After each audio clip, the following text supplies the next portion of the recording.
ज्ञानतिमिरन्दस्य ज्ञानञ्जनशलाकया चक्षुरुन्मिलितं येन तस्मै श्रीगुरवे नमः।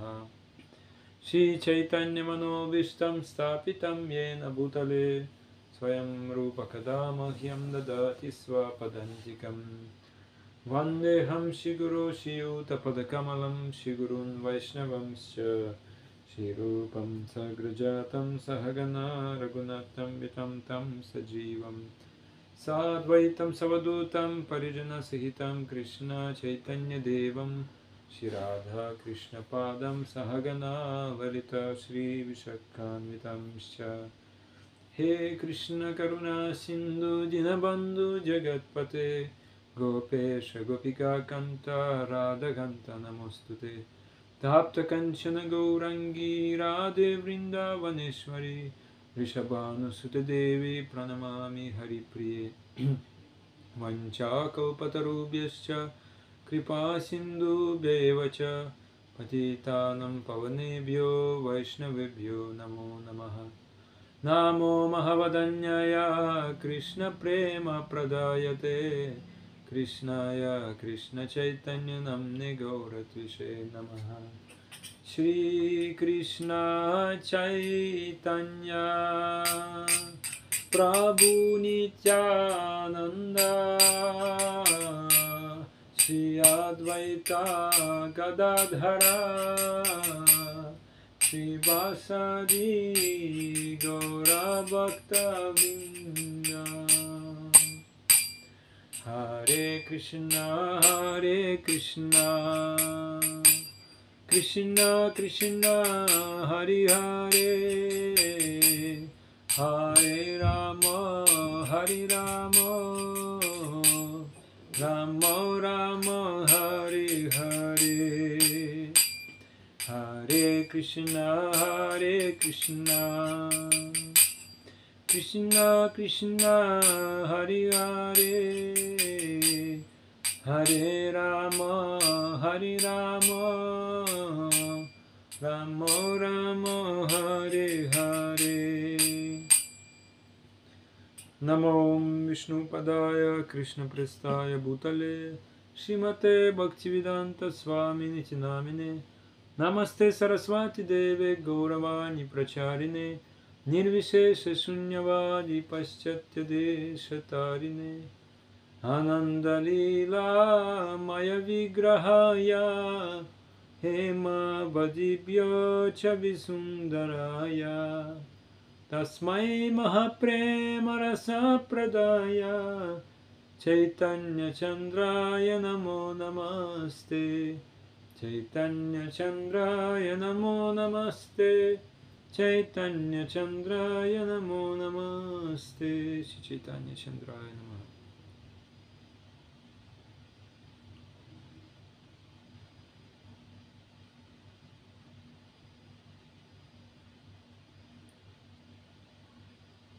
Hare Krishna, Hare Krishna. Aujourd'hui, nous écoutons de Srimad Bhagavad Gita, le deuxième chapitre, le verset numéro 2. Sri Bhagavan Vacha Kutastva Kashmadam Idam Vishame Samupastitam Anariya Jushtamasvargyam Akirti Karamarjuna. Sri Bhagavan Vacha, Dieu, la personne suprême, dit Kuta, d'où, toi, en toi, Kashmalam, Suyur, Idam, une telle lamentation, Vishame, en cette heure de crise, Samupastitam, survenue, en arrière, être ignorant la valeur de la vie, justam, le fait de asvargyam, qui ne conduit pas aux planètes supérieures, à Kirti, en famille, Karam, cause de Arjuna, ô Arjuna. Dieu, la personne suprême, dit, ô Arjuna, comment de telles impuretés ont-elles pu naître en toi? Ces lamentations sont tout à fait indignes d'un homme conscient de la valeur de la vie. Elles ne conduisent pas aux planètes supérieures, mais à l'infamie. Le commentaire de Srila Prabhupada. Krishna n'est autre que Dieu, la personne suprême. C'est pourquoi dans le Bhagavad Gita, il porte le nom de Bhagavan, qui désigne l'aspect ultime de la vérité absolue. On distingue en effet trois phases dans la réalisation de la vérité absolue. Le premier, le Brahman, l'esprit impersonnel omniprésent, le Paramatma, l'aspect de Dieu localisé dans le cœur de chaque être vivant, et Bhagavan, Dieu, la personne suprême, Sri Krishna. Le Srimad Bhagavatam expose comme suit cette conception de la vérité absolue. Vadanti tattva vidas tattvam yajnanam advayam brahmeti paramatmeti bhagavaniti shabdyate. Le sage qui connaît pleinement la vérité absolue la réalise en trois phases. Ces trois aspects qui désignent une seule et même réalité ont pour nom Brahman, Paramatma et Bhagavan. Pour illustrer ces trois aspects de Dieu, nous prendrons l'exemple du soleil qui présente lui aussi trois aspects différents. Les rayons, la surface du globe et l'astre lui-même, qui porte son étude sur les seuls rayons du soleil n'en reste que préliminaire, alors que celui qui en étudie la surface fait preuve d'une connaissance plus poussée. Quant à celui qui parvient à pénétrer au cœur même de l'astre, il possède la plus grande maîtrise du sujet. L'étudiant ordinaire qui se contente d'appréhender la seule lumière du soleil, son omniprésence dans l'univers et la nature impersonnelle de son rayonnement, peut être comparé au spiritualiste qui n'a pris conscience que de l'aspect brahman de la vérité absolue. Alors que l'étudiant plus instruit qui observe le disque solaire peut être comparé au spiritualiste ayant réalisé l'aspect Paramatma, l'âme suprême. Quant à celui qui réussit à pénétrer au cœur de l'astre, on peut le comparer au spiritualiste qui a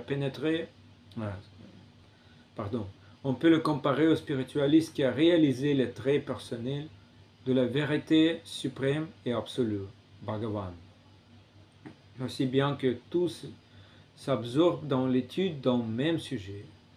Les bhaktas, les dévots, ceux qui ont réalisé l'aspect Bhagavan de la vérité absolue, s'avèrent être les spiritualistes les plus accomplis. Les rayons du soleil, le disque solaire et la réalité interne de l'astre sont indissociables, mais ceux qui étudient chacun respectivement l'un des aspects particuliers du soleil ne peuvent être rangés dans la même catégorie. Le sens du mot Bhagavan nous est donné par le grand sage Parashara Muni, le père de Vyasadeva.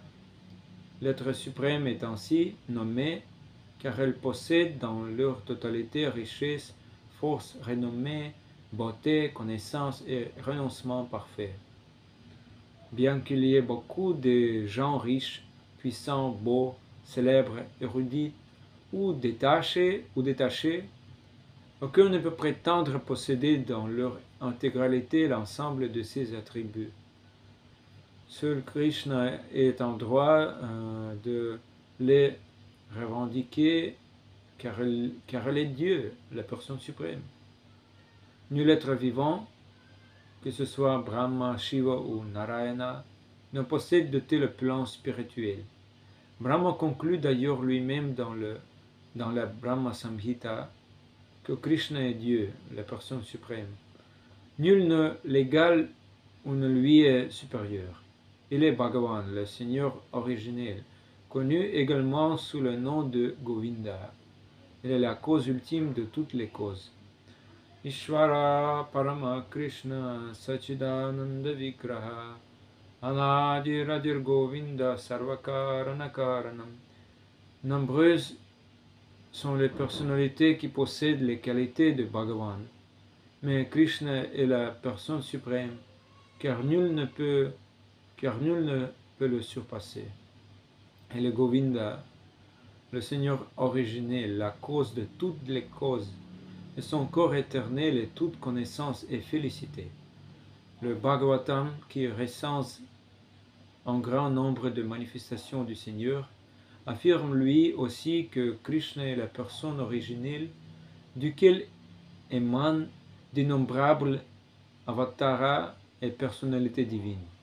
Ete cham shakala pumsa krishnastu bhagavan swayam indrari vyakulam lokam mrida yanti yuge yuge. Toutes les manifestations divines énumérées ici sont des émanations plénières de Dieu ou des émanations partielles de ces émanations plénières.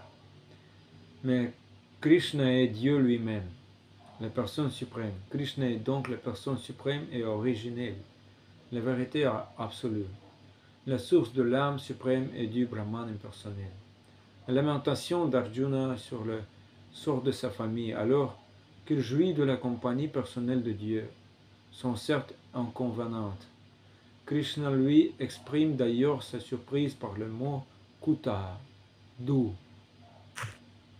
On ne s'attend pas à ce qu'un homme qui appartient à la classe civilisée des Aryens puisse manifester de telles impuretés. Sans Aryens, ceux qui connaissent la valeur de la vie et placent la réalisation spirituelle au fondement de leur société. Ceux qui, en contraire, ont une conception matérielle de la vie ignorent que le but de l'existence est de réaliser la vérité absolue, Vishnu ou Bhagavan, captivés par les charmes apparents du monde matériel. Ils n'ont aucune idée de ce que peut être la libération. Ceux-là sont les non-aryens.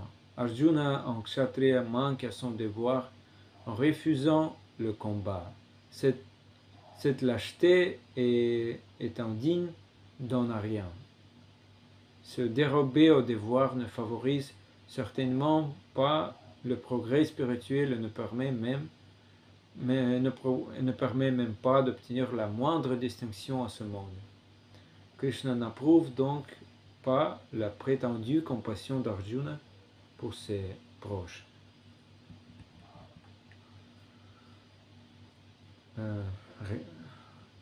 Répétons le verset.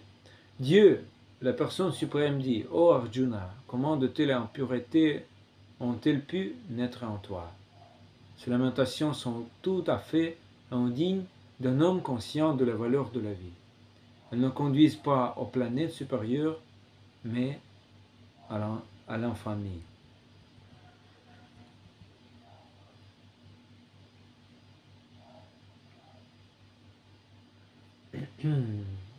Hier,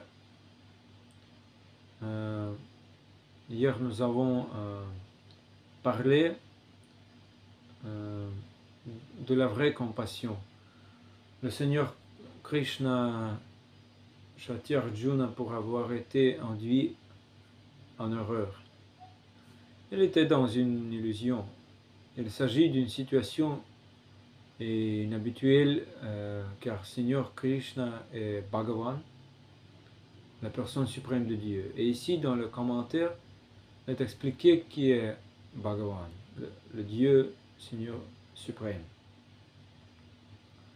Le sens du mot Bhagavan nous est donné par le grand sage Parashara Muni, le père de Vyasadeva.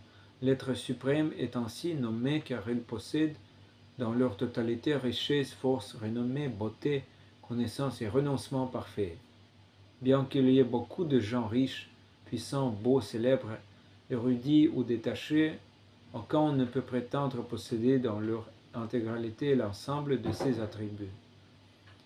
Seul Krishna est en droit de les revendiquer car il est Dieu, la personne suprême. Nul être vivant, que ce soit Brahma, Shiva ou Narayana, ne possède de tel plan spirituel. Brahma conclut d'ailleurs lui-même dans le Brahma Samhita que Krishna est Dieu, la personne suprême. Nul ne l'égale, ne lui est supérieur. Il est Bhagavan, le Seigneur originel connu également sous le nom de Govinda. Il est la cause ultime de toutes les causes. Arjuna étant rien. Les gens ne comprennent pas qui est en rien. Cela n'a rien à voir avec l'idéologie hitlérienne. Un arien est une personne civilisée. Cela n'a rien à voir avec le sexe, la nationalité, la race ou la couleur de la peau. Pourquoi Aryan est-il une personne civilisée? Le Seigneur Krishna pourrait réprimander Arjuna. Il pourrait lui dire de manière assez grossière: tu te comportes comme un Arya, arrête ça. Et Arjuna pourrait calmement être d'accord avec cela. La colère du Seigneur n'a pas détruit Arjuna. Pourquoi? Parce qu'il était spirituellement avancé. Aryan est une personne honnête qui remplit sincèrement ses devoirs matériels et aussi spirituels. Aryan reconnaît l'importance des écritures védiques. Plus important encore, l'Aryan a une foi totale en Dieu, en Bhagavan. Quelqu'un pourrait dire Bhagavan est le nom de Dieu. Okay. Krishna, Bhagavan Krishna, la personnalité suprême. Nous sommes d'accord avec cela. Il est Dieu, oui. Mais pourquoi Bhagavan châtie-t-il Arjuna, son dévot? Si Dieu est une personne parfaite, pourquoi réprimanderait-il ou corrigerait-il quelqu'un? Oui, Dieu est une personne parfaite. Mais je n'ai pas des yeux parfaits pour le voir. Si Arjuna avait vu Dieu, il ne se serait pas plaint, ni n'aurait souffert, comment dans le dernier chapitre. Le premier chapitre de la Bhagavad Gita s'appelle en sanskrit Arjuna Vishada Yoga, l'état de désespoir d'Arjuna. C'est pourquoi Bhagavan Krishna, le Seigneur suprême, prit la forme d'un maître spirituel et commença à châtier Arjuna. Il a dit: Shri Bhagavan Vacha Kutastva Kashmalam Idam. Kashmalam. Kashmalam signifie insensé. Dieu, la personne suprême, dit: Oh Arjuna, comment de telles impuretés ont-elles pu naître en toi? Ces lamentations sont tout à fait indignes d'un homme conscient de la valeur de la vie.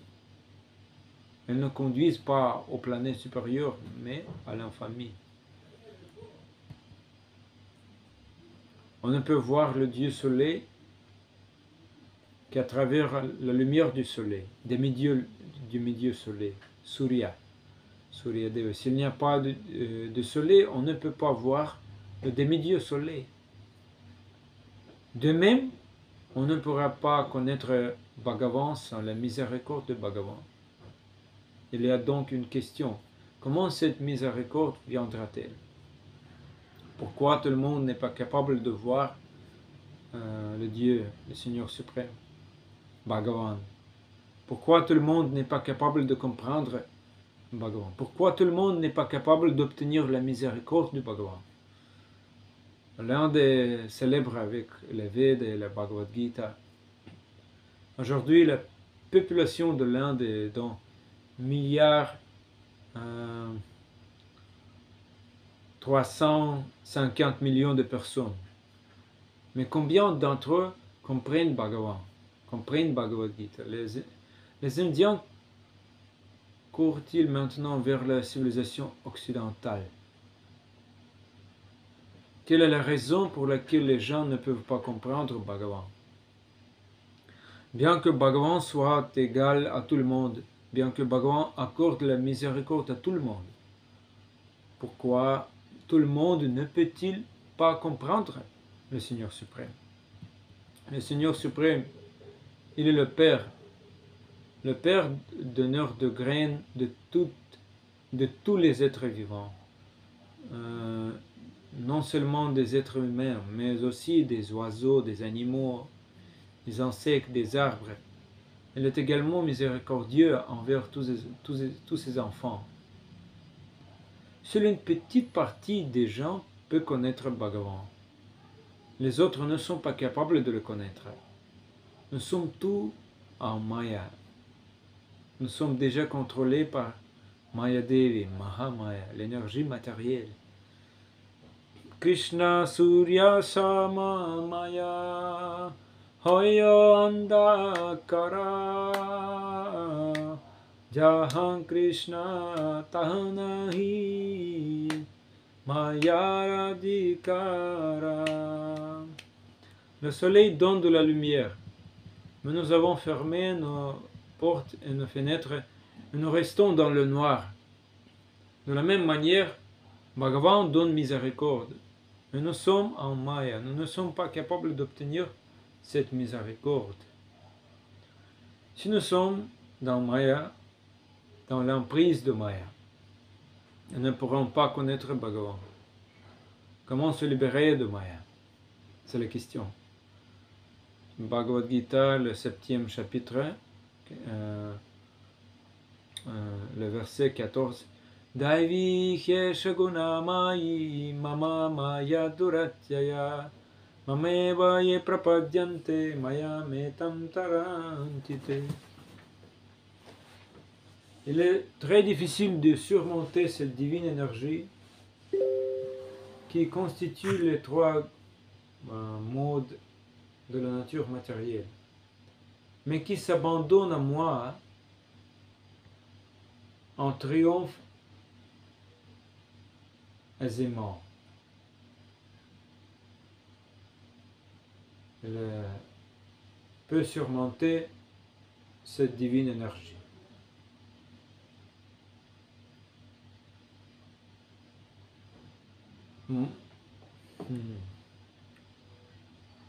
Maya. Alors, donc nous discutons sur Maya. Maya est qui? Maya est Bhagavan, le Shakti de Bhagavan, l'énergie externe du Seigneur suprême. C'est Maya. Le Shakti, l'énergie de Krishna. Maya agite à travers ces trois modes de la nature. Les vertus, les passions et l'ignorance. On ne peut pas surmonter cette guna maya, les trois gunas, trois modes, guna maya, sans s'abandonner, sans se rendre à Bhagavan Krishna. Afin de vaincre Maya, nous devons nous rendre au pied pareil au lotus de Bhagavan Krishna. Maintenant, la question se pose, comment nous rendre, comment s'abandonner, comment se rendre? Quand quelqu'un dira, je me rends à vous, s'il vous plaît, protégez-moi, Quand cela sera-t-il possible? Quand allons-nous nous rendre? Lorsque nous avons une foi solide et une foi forte en une personne à qui nous nous soumettons, alors nous pouvons nous rendre. Sinon, nous ne pouvons pas nous abandonner. Sinon, nous ne pouvons pas se rendre. Maintenant, la question se pose. D'où viendra cette foi forte par laquelle nous pouvons se rendre? Pouvons nous rendre en s'associant avec des personnes saintes, les sadhus, en écoutant les sadhus, on peut développer une foi forte, puis on peut s'abandonner. Peut-être avons-nous 5% de désir de savoir que Bhagavan est là, le Dieu est là, mais nous devrions avoir un désir à 100%. Pas 5%, mais 100%. C'est pourquoi nous devons écouter les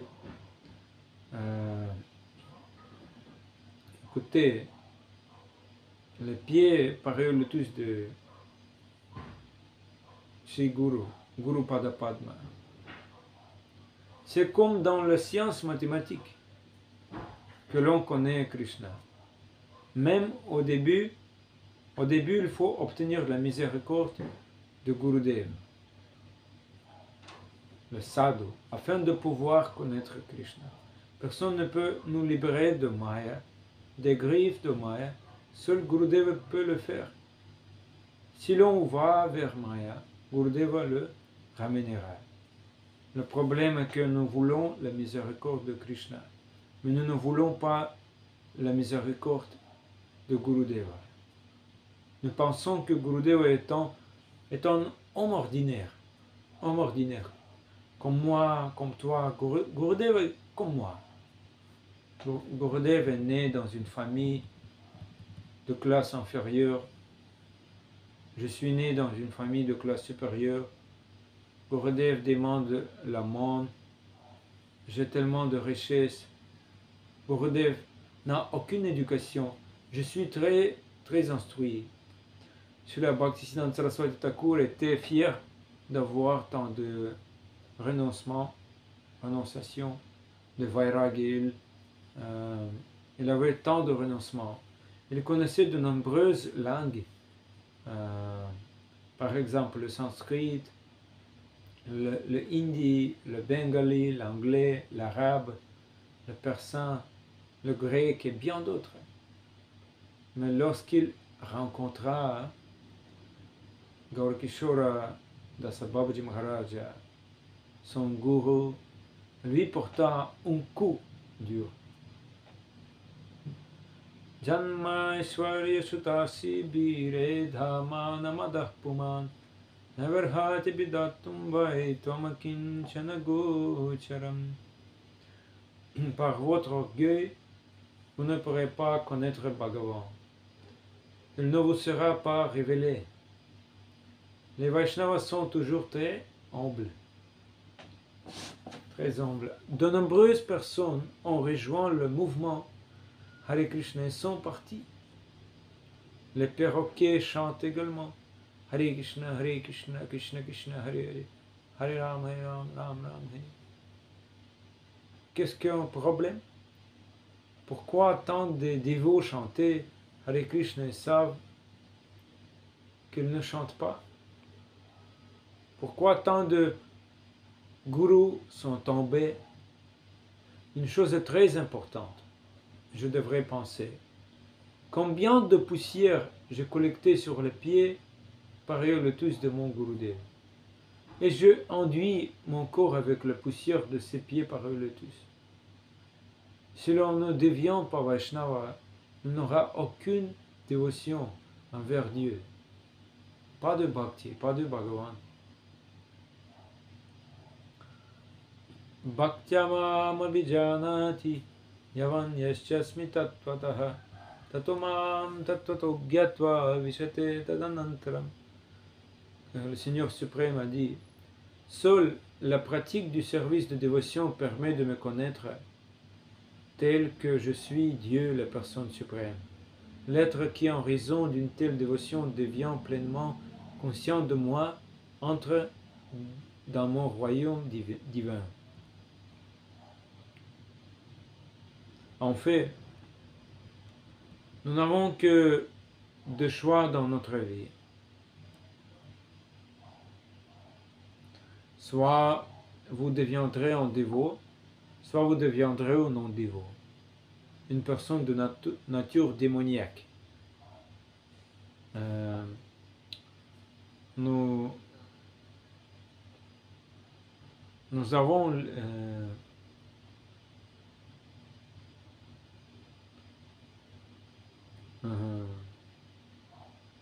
je lisais Ramayana. Ravana était un démoniaque, personne démoniaque. Pourquoi a-t-il été appelé démoniaque? Pourquoi Ravana a-t-il été appelé démoniaque? Ravana était une personne très instruite. Pourquoi est-il appelé démoniaque? Personne démoniaque, asura. Ça signifie personne dégradée. Il n'acceptait pas l'existence de Bhagavan. Si l'on n'est pas capable d'accepter l'existence de Krishna, l'existence de Dieu, une telle personne est considérée comme démoniaque, asura, ou naradhama, une personne très dégradée. Ravana avait tellement de connaissances, il était très instruit et issu d'une famille brahmanique, né d'une famille brahmanique. Pourquoi a-t-il kidnappé Sita Devi, l'épouse du Seigneur suprême Rama? Parce que la connaissance de Ravana a été volée par Maya. C'est pourquoi il est appelé Maya Pakrita Gyana, dont les connaissances ont été volées par Maya, l'énergie matérielle, ne se rendront jamais le Seigneur suprême.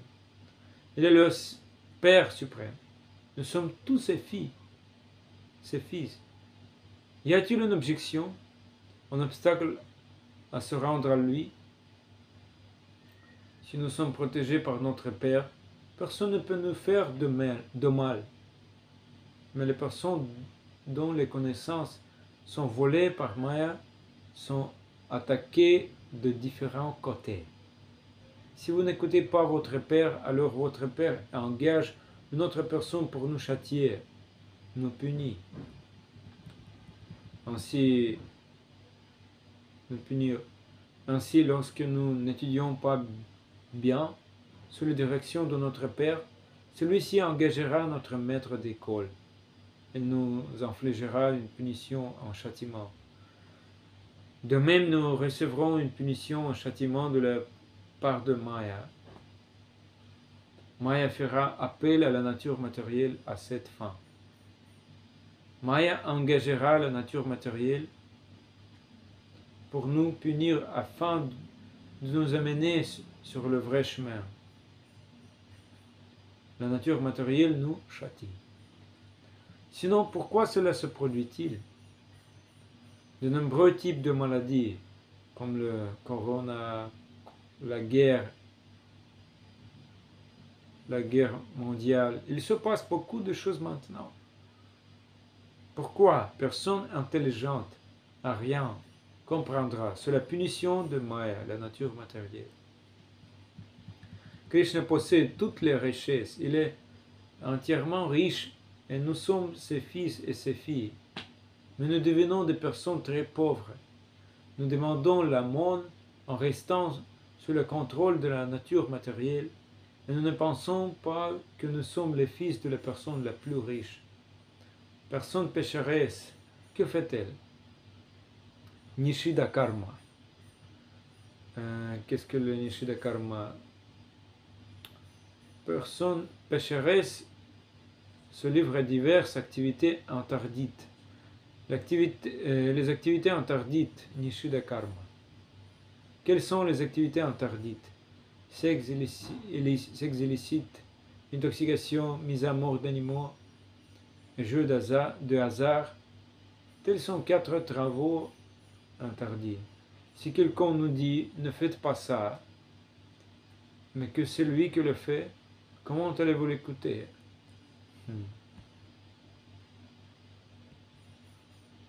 Si vous dites à un jeune enfant, ne mets pas ta main dans le feu, il le fera quand même. Ah! Mais pourquoi va-t-il le faire? Pourquoi cet enfant fera-t-il ça? Parce qu'il est stupide.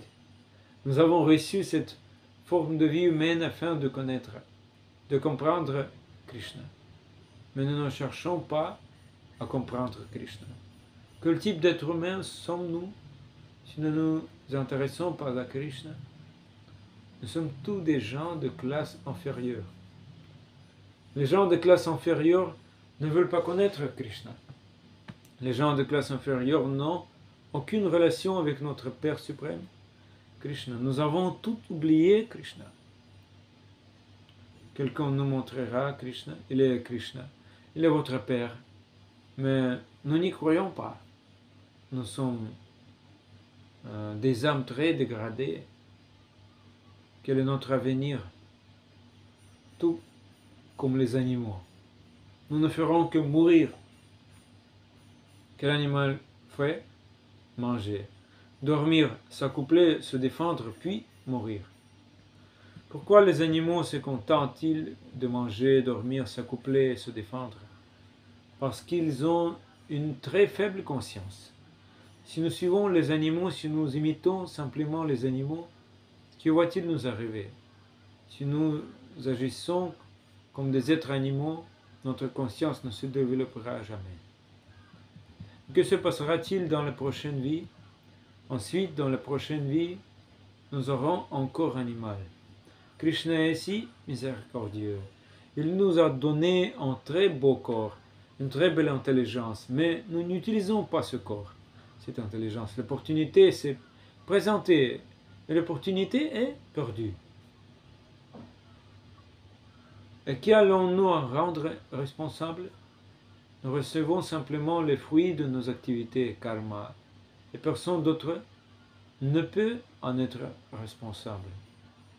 Krishna nous a accordé tant de miséricorde.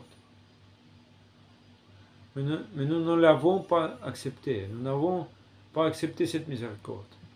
À l'université, nous obtenons tellement de diplômes, mais nous n'avons fait aucun effort pour savoir qui est Bhagavan. Pourquoi? Nous avons obtenu dans des diplômes universitaires tant d'éducation. Mais pourquoi ne pouvons-nous pas utiliser notre intelligence pour connaître Bhagavan Krishna? Mon intelligence ne dit pas, s'il te plaît, sois au courant de Bhagavan. Pourquoi cela se produit-il? Quelles que soient les connaissances que j'ai acquises, Maya m'a volé, déjà volé. Je ne suis pas vraiment intelligent. La vraie personne intelligente se demandera, qui suis-je? Qui est le Dieu? Qui est Bhagavan? Il posera ces questions. Quelle est la nature matérielle?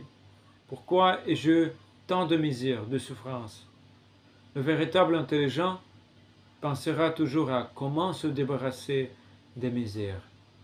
Maintenant, il applique son intelligence pour connaître Maya. Et le temps viendra où il appliquera son intelligence pour connaître lui-même, Bhagavan, la nature matérielle.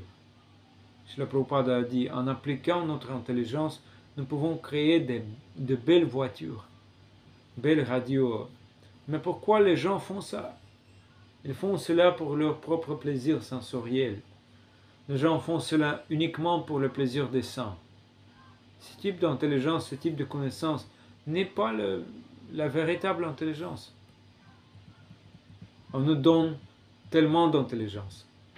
Pourquoi? Connaître le problème de notre vie. C'est pourquoi nous recevons cette intelligence. On nous donne de l'intelligence, on nous donne des connaissances, mais en utilisant ces connaissances, cette intelligence, nous faisons de belles voitures. Srila Prabhupada a dit qu'avant l'invention de la voiture, comment les gens se transportaient-ils? Avant, les gens voyageaient, visitaient différents endroits, même sans voiture.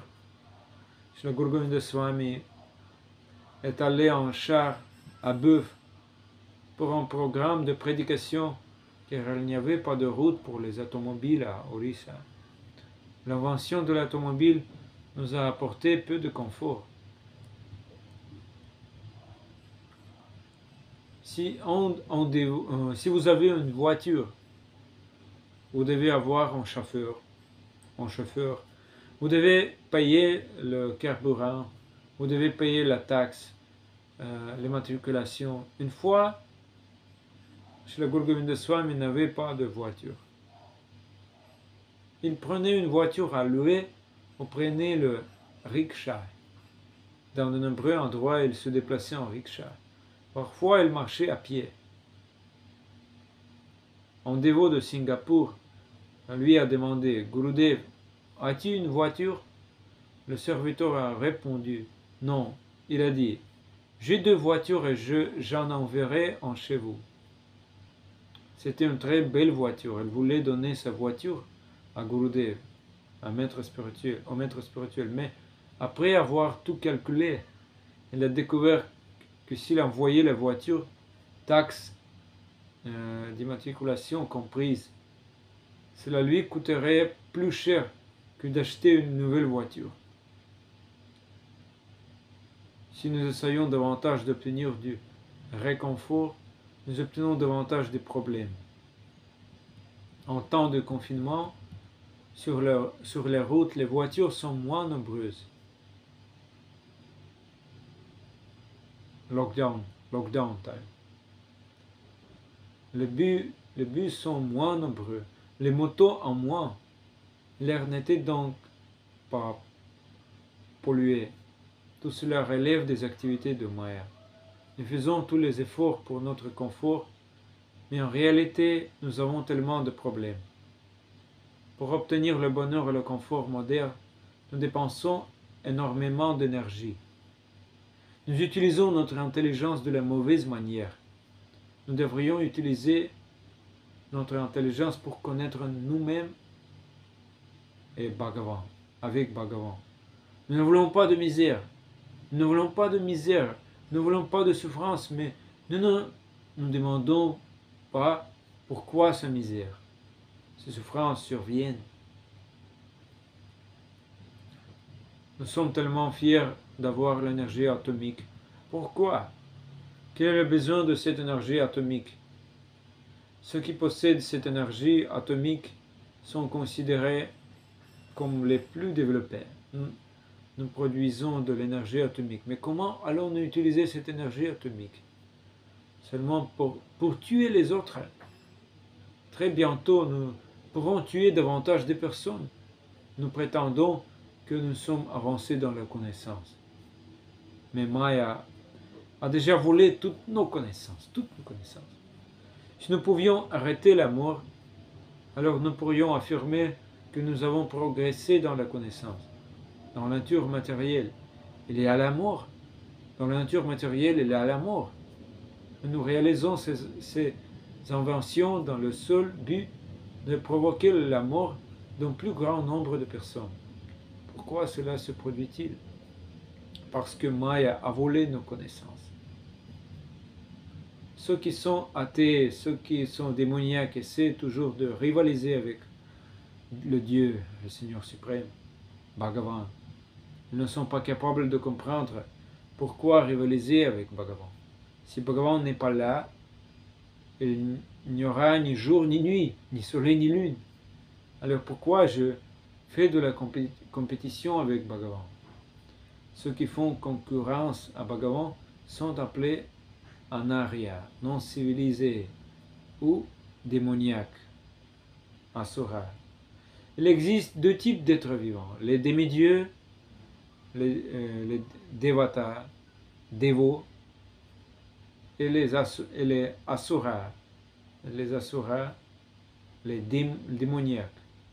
Dévots de la personnalité suprême de Dieu, ils sont appelés devata, demi-dieux, qui ont une nature divine. Ils sont tous des Aryans. Ceux qui n'admettent pas l'existence de Bhagavan sont appelés démoniaques, asuras. Dans la société humaine, nous trouverons les deux types. L'un est Deva, l'autre est Asura. Maintenant, le Seigneur suprême châtie Arjuna en lui disant qu'il ne doit pas perdre sa foi envers Bhagavan, qu'il doit agir sans crainte afin de satisfaire le Seigneur suprême. Alors il n'aura aucune lamentation, aucune peur, aucune illusion. Alors, c'est fini. Merci bien. Hare Krishna. Jai Granth Raj Srimad Bhagavad Gita ki jai, Srila Prabhupada ki jai. Da Guru Premanand.